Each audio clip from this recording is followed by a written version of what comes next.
Humans are hard, code is easy, part one. Here's a string of thoughts that ran across my mind early in my programming career. Why can't people just leave me alone and I can do my work? I can figure this stuff out myself. I don't need others' help or any input to turn this thing around. Why don't people understand me? I think it must be they're just dumb. They don't recognize genius when they see it. Perhaps you've been there too.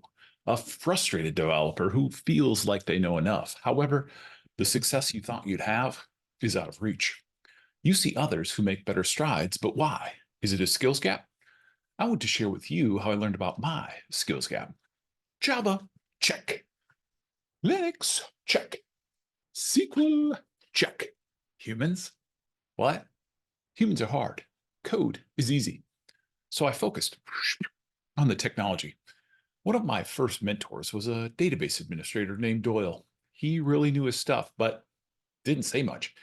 That can make learning challenging. One thing Doyle would do is fix the problem for me. Doyle would fix it so quickly and then leave. What did you do? He was already gone. Working with Doyle gave me some insight. Technical people hate explaining basic stuff. Ask them a simple question and they will flip the bozo bit on you. What is the bozo bit, you say? A few years after working with Doyle, I got to work with a software architect named Corey. He had many interesting observations. If you asked him a stupid question, the kind of basic question you could figure it out by doing some research on your own, he wouldn't answer your questions or work with you. That, my friends, is a bozo bit. Bozo, of course, refers to Bozo the Clown, the bit in reference to computer bit or binary storage. Corey was pretty extreme, but many developers can be that way. To gain respect from those developers, we need to know the technology. Humans are hard, code is easy. So I focused on the coding. I learned new technologies. I tried to keep my head down and avoid getting the bozo bit flipped on me. A few years later, I transitioned into a new role, technical lead. One year during my annual evaluation, my leader shared with me, Tom, we think you have solid credentials. Coding skills got you the job. Influence will get you the career.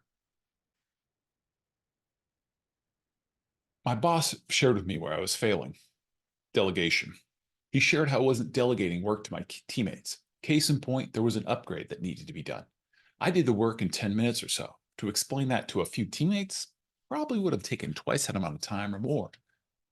Another trap I fell into with delegation is the belief in our values. We can convince ourselves that we are worth more when others can't do the same work as us. I remember working with Jamie the first time.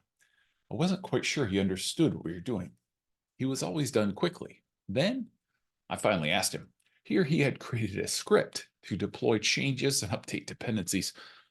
Oh man, I was doing this all manually. I was worried about delegation, and the people I worked with had better ideas. Perhaps I didn't know everything I thought I did. A few years later, I got to work with a leader named John. We knew each other through a mutual friend. I'd begun to coach individuals and teams. John wanted an outside resource to help him change his team's mindset. He shared how most IT people work with others in a transactional fashion. We get the requirements and we solve the issue. John said, Tom, my team is like bank tellers. They get asked to fix something and they do, just like a teller gets a check and deposits the check. I want my team to be more like financial planners. Financial planners build a relationship, then they can anticipate needs. So you're saying, John, you want your team to have better relationships with their customers? John said, Tom, if they have better relationships, they will develop empathy and understanding. Relationships, understanding, and empathy? Huh? That won't work.